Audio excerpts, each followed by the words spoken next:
Hello guys. तो आज के एपिसोड की शुरुआत में हमें दिखाया जाता है, और पर जाओफेंग जो होता है वो जाओ जियांजू से कहता है कि क्या तुम्हारा स्पेस रिंग हमें नहीं देगा। तो वो बंदा जो होता है वो हंसते हुए अपने अंदर से उस स्पेस रिंग को निकालता है और जाओफेंग को दे देता है, और जाओफेंग उसको ले लेता है। फिर वहाँ पर रुया मतलब जाओ जियांजू जो होता है यहाँ से जाने लगती है, लेकिन वहाँ पर जाओफेंग कहता है कि क्या अभी तक भूल गया तू अपने शर्त के बारे में। तू अपन को कहा था कि अपन के पैर के नीचे झुकेगा और अपने आप को पागल कहेगा। और फिर वहाँ पर जाओ जियांजू जो होता है वह गुस्से में मुड़ते हुए कहता है कि जाओफेंग अभी भी बता रहा हो, यही तेरा हाथ है, इससे आगे मत बढ़ वरना तेरी तो खैर नहीं छोड़ू मैं।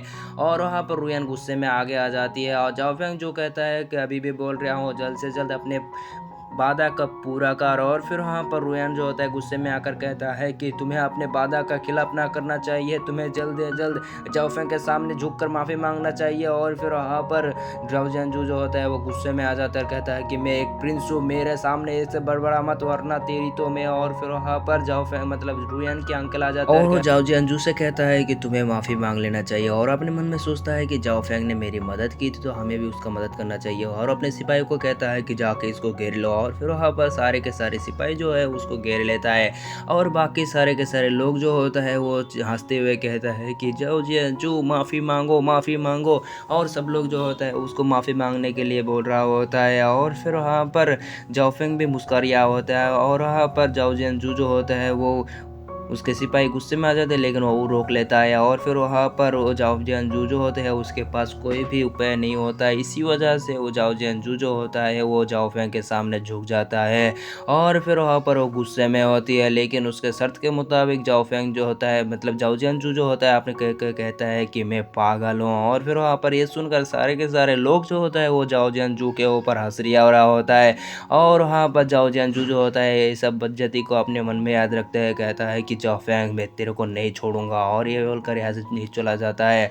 और वहाँ पर जाओ जियांजू जो होता है उसके जाते हुए देखकर वहाँ पर जाओफेंग उसका हाय हेलो करता है, कहते बाय बाय। और वहाँ पर जाओफेंग जो होता है वो रोयान को और उसके अंकल को ग्रीट करता है, कहता है कि आपका बहुत बहुत शुक्रिया, क्योंकि आप अगर हमारे मदद नहीं करते तो जाओ जियांजू हमारे सामने कुछ नहीं करता। और फिर वहाँ पर जाओ जियांजू जो होता है वो रोयान को उसी उसी स्पेस रिंग को दे देता है। और वहाँ पर रुयन जो होता है वो उसको लेते हुए कहता है कि क्या जाओफेंग मुझे प्यार करता है और उसने मुझे ये रिंग गिफ्ट की। और वहाँ पर वो मन में अपने ख्याली पुलाव पका रहा होता है। और फिर वहाँ पर उसके अंकल जो होता है अपने मन में सोचता है कि इस स्पेस रिंग में बहुत कुछ खतर मतलब कीमती चीज़ हो सकती थी, लेकिन जाओफेंग ने इसको बिना देखे ही वो रुयन को दे दिया। जाओफेंग तो बहुत ही अच्छा है, लेकिन वहाँ पर रुयन जो होता है जाओफेंग को किस देते हुए ऐसे चला जाता है, और अपने जाओफेंग कहता है कि ये लड़की तो जहाँ को वहीं पर ही शुरू हो जाती है। और फिर हमें दिखाया जाता है घर का सीन, और वहाँ पर होता है जाओ जियांजू और वो गुस्से में चेयर टेबल और वगैरह वगैरह चीज़ों को तोड़ रहा होता है, और अपने सरपेंट जो होता है वो जाओफेंग के सामने झुका होता है। फिर वहाँ पर जाओफेंग जो होता है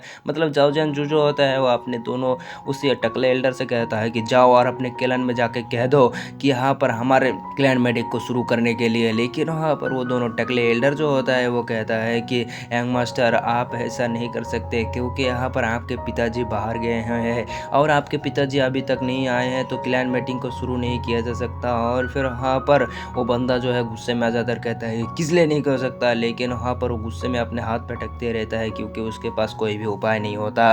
और फिर वहाँ पर वो कहता है कि जाओ, और फिर वहाँ पर वो दोनों जो होता है वो यहाँ से चला जाता है। और फिर वहाँ पर वो एल्डर जो होता है यहाँ से चला जाता है। फिर वहाँ पर जाओ जियांजू जो होता है गुस्से में होता है, और वहाँ पर वो जाओफेंग को कहता है कि जाओफेंग मैं तेरे को नहीं छोड़ूंगा। लेकिन हमें दिखाया जाता है एक औरत को, और ये और कोई नहीं जाओफेंग की एक बॉयफ्रेंड मतलब उसके शादी करने वाले वही लड़की होती है। और वो जो होते हैं अपने आदाएँ फैलाते हुए वहाँ पर आगे बढ़ रहा होता है, और कहता है कि यहाँ पर मुझे जाओफेंग को ख़त्म करने के लिए जाओ जियांजू का सहारा लेना पड़ेगा। और फिर वहाँ पर वो आगे बढ़ रहा होता है, और फिर वहाँ पर वो आगे बढ़ते हुए वहाँ पर दरवाजे के सामने रुक जाती है, और वो कहता है कि जाओ जो यंग मास्टर मैं यहाँ पर आ गया। और फिर वहाँ पर वो दरवाज़ा जो होता है खुलते हुए आकर अपने अदाएँ फैलाना शुरू कर देती है, और फिर वहाँ पर अपने अदाएँ फैला रही होती है। और फिर वहाँ पर वो जो होता है वो यंग मास्टर को ग्रीट करती है, और फिर वहाँ पर कहता है कि यंग मास्टर जाओ जियांजू मैं आपकी सेवा के लिए हाजिर हुआ। और बंदा जो होता है खुश होती हुई अपने पावर से उसको अपने पास खींच लेता है, और वहाँ पर जाओ जियांजू जो होती है उस लड़की के हाथ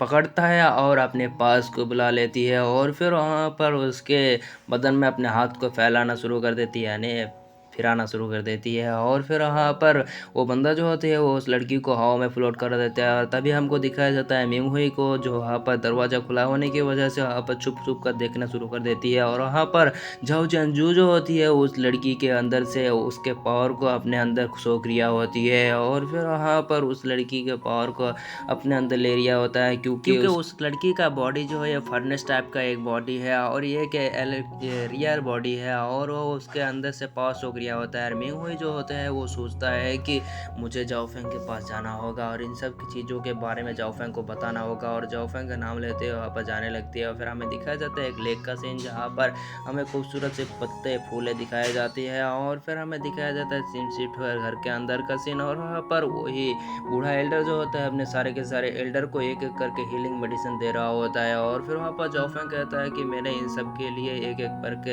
ये हीलिंग मेडिसिन बना दिया है तो आप इन सबको दे दीजिए। फिर वहाँ पर जाओ फेंग जो होता है उस बंदे को पूछते हैं कि क्या आप एक ऑर्गेनाइजेशन को जानते हैं जो किल करता है, और उसका बारे में सुनकर वहाँ पर बूढ़ा एल्डर जो होता है वो कहता है कि और फिर वहाँ पर वो बूढ़ा एल्डर जो होता है जाओफेंग को कहता है कि किलिंग अलायंस मैं इसको जानता हूँ और इन्होंने मेरा एक दोस्त को किडनैप किया है। और फिर वहाँ पर जाओफेंग को कहता है कि क्या तुम उस चीज़ के बारे में खोज करना चाहते हो, तो कहता है कि हाँ। और फिर वहाँ पर वो कहता है कि चलो मैं भी तुम्हारी मदद करूँगा। तभी आवाज़ आती है पीछे से मिंग हुई की और फिर वहाँ पर जाओफेंग जब उस आवाज़ को सुनता है तो पीछे घूम कर देखता है, कहता है कि मिंग हुई तुम यहाँ पर क्यों आए हो। और फिर वहाँ पर मिंग हुई जो होते हैं आकर वो थक चुके हैं इसी वजह से थोड़ा रेस्ट लेते हैं और जाओफेंग को बताने लगते हैं कि यहाँ पर जाओ जियांजू जो है वो एक लड़की के अंदर से पावर को सोख लिया है और अगर इसी तरह वो पावर को सोखता रहा तो वो पावरफुल हो जाएगा। और फिर वहाँ पर रुयन जब ये बात सुनता है तो वो शॉक हो जाती है और अपने मुंह को फेर लेती है। और इसी के साथ हमारा एपिसोड खत्म, मिलते हैं नेक्स्ट पार्ट में, तब तक के लिए बाय बाय टाटा टूरू।